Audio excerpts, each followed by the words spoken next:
Hey, what's going on, Dodgers Nation? Doug McCain here. You can follow me on Twitter and Instagram at DMac_LA. The Dodgers interested in free agent shortstop Xander Bogaerts. Should they sign him? We're going to dive into that in just a second, but quick reminder for all latest Dodgers news and rumors all off season long. Be sure to hit that subscribe button, hit that notification bell, and if you want to see us post even more Dodgers content, smash that like button. And as always, I want your takes down below in the comment section. Today's Dodgers Nation question of the day. Do you want to see the Dodgers sign Xander Bogaerts? What are the pros and cons? What kind of contract would you offer him? Let me know down below. And for all latest Dodgers news, head over to DodgersNation.com.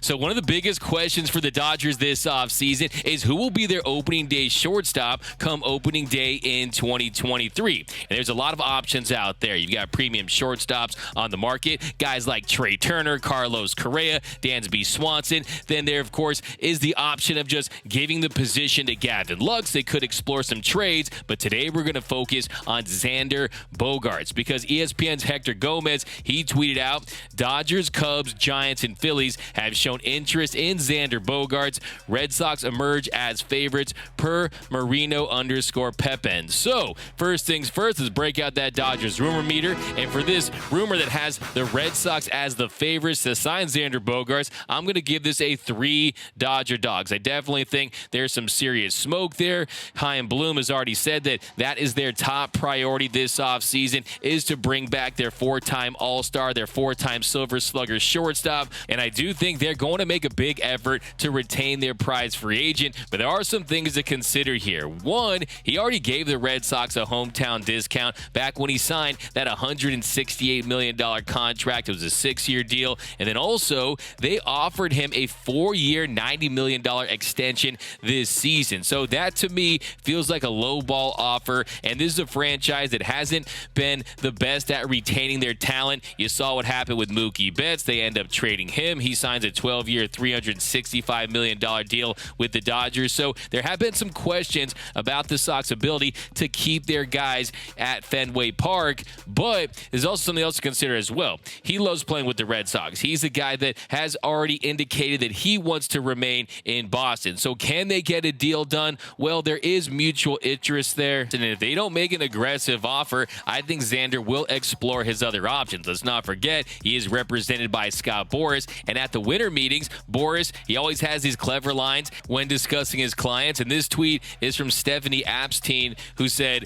Boras is mixing metaphors on Xander Bogaerts. X-Man is marvelous, he says, and adds that his uncle Humphrey wrote in his memoirs, kid, there's going to be a lot of teams looking at you. And of course, that's a reference to the classic film Casablanca and the actor Humphrey Bogart, who had the line, here's looking at you, kid. And my takeaway from Boris's comment is that, hey, even if the Red Sox do want to bring him back and are going to make him a competitive offer, that they are going to listen to other teams out there. They're going to hear pitches from other big-name franchises like the Dodgers or the Phillies or any teams that are interested in pursuing him. And look, like Humphrey Bogart, who was an actor on the East Coast, yeah, he was pretty big, but he didn't become a superstar until he came to Hollywood. Hey, who knows? Maybe we can get the X-Man in a Marvel movie or something like that. But the first question I always have is how good of a player is he? And you know I bring my facts to fight. So let's take a little deep dive on Xander Bogaerts. The X-Man has spent all 10 of his big league seasons with the Red Sox, making 4 All-Star teams, winning 4 Silver Slugger awards.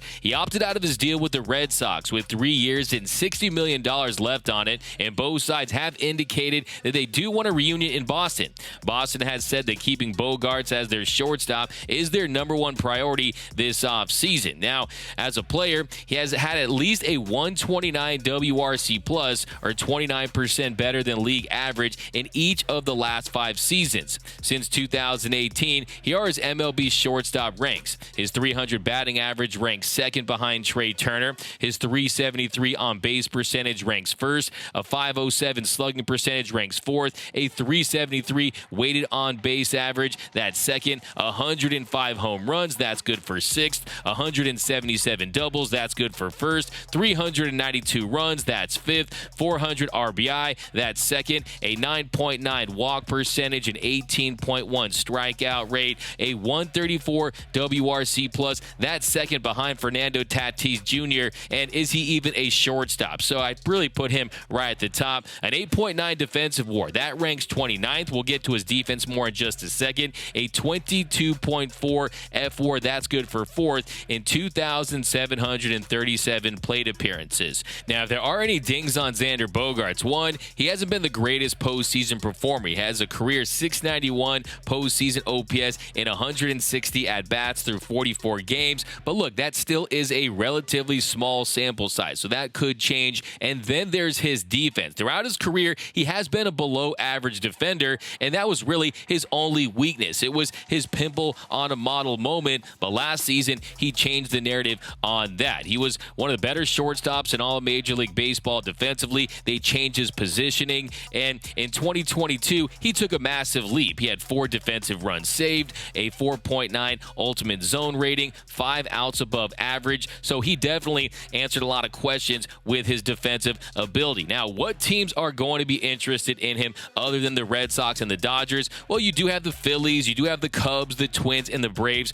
who are all looking for a shortstop, and when it comes to the kind of contract that he's going to sign, he'll be looking for a deal in the 7-year range for $189 to $200 million. So one of the pluses with Xander Bogaerts is he's not going to cost as much as a Carlos Correa or a Trey Turner that are going to sign deals that are closer to $300 million. Now, you're also not going to have to commit as many years. A 7-year contract, $189 million, something in that range when you consider how well he rakes, the improvements he's made defensively. He's a very intriguing free agent. The only question is he seriously going to consider other teams, or is his heart in Boston? Because if he does open it up, there's going to be a lot of serious suitors out there, and they're going to recognize that value. And look, he's a guy that his ability to mash fastballs, it did take a little bit of a hit. His slugging went down a little bit, but look, slugging was down across the league last season. So I definitely think the X-Man is a great candidate if the Dodgers want to go out there and sign one of these premium shortstops available. If I had the choice between Xander Bogaerts and Dansby Swanson, give me Xander Bogaerts, because he is a proven commodity when it comes to what he can do at the plate with the sticks. Dansby Swanson had a really nice season in 2022, but for the majority of his career, he has been a below-average bat. Something else to consider is, was that 1 year of great defense by Xander Bogaerts, or improved defense, I should say, a fluke? Because next year you have the restrictions to the shift, and what do we see in the postseason for the Dodgers? Well, the shortstop position cost them a game in Game 2 when Trey Turner's error led to the game-winning run for the Padres, and then also their inability to hit with runners in scoring position, their inability to hit for contact and really put together great situational hitting. Well, Xander Bogaerts is one of the best hitters in the league, one of the best hitting shortstops in the league. The guy can rake. He does it each and every year, and I definitely think that if I had the choice between the two, I'll take Xander's bat at $189 to $200 million versus Dansby Swanson's glove at around $150 million. Because, look, that is what it comes down to in the postseason. You need guys that can go up there and rake, and I think Xander Bogaerts is still in the prime of his career, and I think he helps maximize what's left of Freddie Freeman and Mookie Betts' prime. I'm not concerned really with the back end of these contracts, because I'm trying to squeeze as many World Series championships as I can get out of Freddie and Mookie, because why else would you sign a 32-year-old Freddie Freeman unless you're in win-now mode every single year for the next couple of seasons? That's why I'm high on the idea of potentially signing a Xander Bogaerts if he's available, and that's why I find him as a much more intriguing option than Dansby Swanson. Look, the Dodgers need another hero. Get an X-Man. He can definitely do it for LA. And I also think, too, that yes, he is going to be probably moved off that shortstop position at some point during the contract, but after what we saw last year from him defensively, he's definitely going to be staying at that position for the next 3 to 4 years, ideally. So, look, go with the guy that you know can rake. Go with the guy that you think can help you win World Series in the next few seasons, and I definitely think it's an interesting option. Now, will it happen? I do think it's unlikely at this point. I think the Red Sox have the inside track there in the driver's seat, but I do think the Dodgers, when they take a deep dive into his numbers and they see what other options are out there,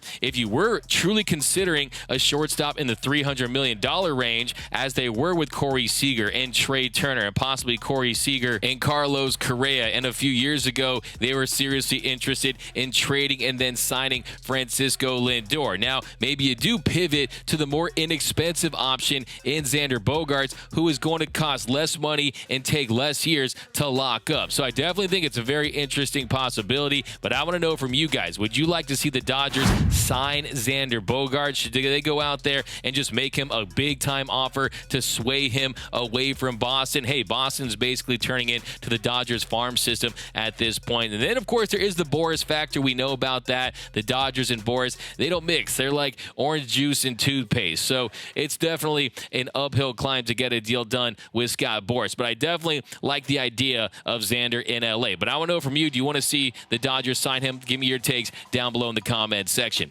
My name is Doug McCain. You can follow me on Twitter and Instagram at DMac_LA. For all the latest Dodgers news and rumors all off season long, be sure to hit that subscribe button, hit that notification bell, and if you want to see us post even more Dodgers content, smash that like button. And as always, think blue, bleed blue, and I'm out.